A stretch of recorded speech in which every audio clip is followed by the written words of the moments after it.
Grounds for Change is serving coffee once again on the second floor of the campus center, after being shuttered for almost a year due to the COVID-19 pandemic.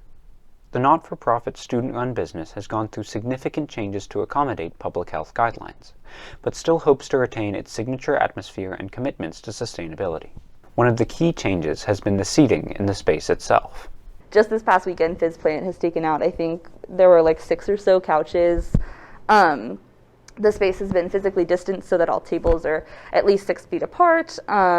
We also have some stickers on the ground. Well, we're in the works right now, but some stickers on the ground to ensure that the line formation is 6 feet apart for every participant. Though the space has been physically distanced, in-person dining is some weeks away. In the red phase, GFC is solely run by the board members, so there are only 12 of us occupying the space. Our hours are super limited. In the yellow phase, our volunteers are all introduced back on campus. We're back. We have like this pod system implemented this semester, so all of our volunteers will be in a pod of up to 4 people, and that basically says that you're able to work in like that pod of 4, however you want to combine, like 1 and 3, 1 and 2, 2 and 4. You can work however many shifts you want. Shifts are typically an hour. But yeah, that way, whenever, if anything happens here, contact tracing is pretty limited. The final phase, green, is when the space will be open for in-person dining. We're most closely following the dining halls on campus, so whenever you're able to dine in person at Brooks again, that's probably whenever you'll be able to dine in person in GFC again as well. But in-person dining goes beyond just having seating available. Luis Mendoza, a board member for GFC, thinks that the space functions as more than just a convenience stop. We think that we're a big staple to Allegheny's community, and like last semester, I know not just me, but like a lot of board members would, like random people would walk up to us and be like, when's GFC opening again? So it's just like nice to finally be open again, because now we get to serve all of our people, which is what we love doing. Rebecca Newton volunteered both her freshman and sophomore years before the pandemic hit. Though she returned Monday as a customer, she still feels a taste of the old GFC in the air. It feels really nostalgic. Like it feels like this is like a step towards normalcy, and like soon enough you'll walk in and all your friends will be sitting and doing homework together. At least that's the hope. For Newton, part of what distinguishes GFC from the other dining options is the student-run aspect of the club. I think it means a lot more when it's like your peers. So like maybe it's someone that you like walk in and you see behind the counter who's like in one of your classes but you've never really said hello.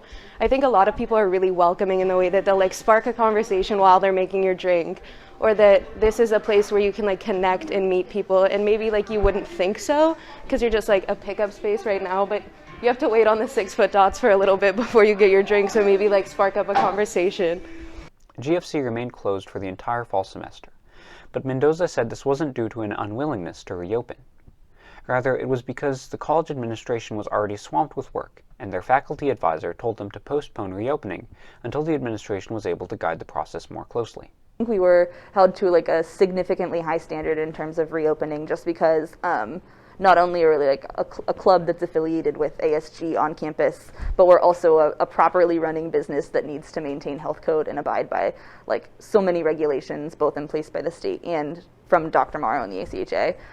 So I do think that we were held to a very high standard, and that made things difficult, but not difficult in a sense that it was not doable. It was just like every move that we've ever made as a coffee shop had to be thought about and re-strategized, kind of like put it in a blender and try it again.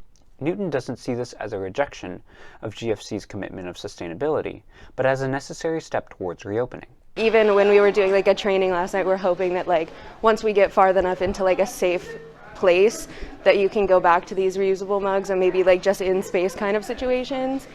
But I think that like they do such a good job like composting grounds and all of that kind of thing that the mugs are definitely going to have their comeback, especially because so many people have their favorites. One option that Gallagher left open was that customers could bring their own reusable mugs once restrictions are lifted.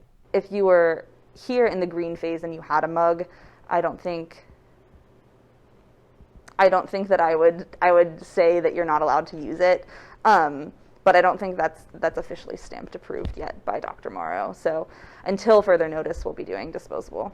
Grounds for Change is open for takeout Monday through Thursday, 8 to 11 a.m. and 8 to 11 p.m. It's open Friday, 8 to 11 a.m. and 5 to 8 p.m., and Sunday, 8 to 11 p.m. on the second floor of the campus center. For the campus, I'm Sami Mirza.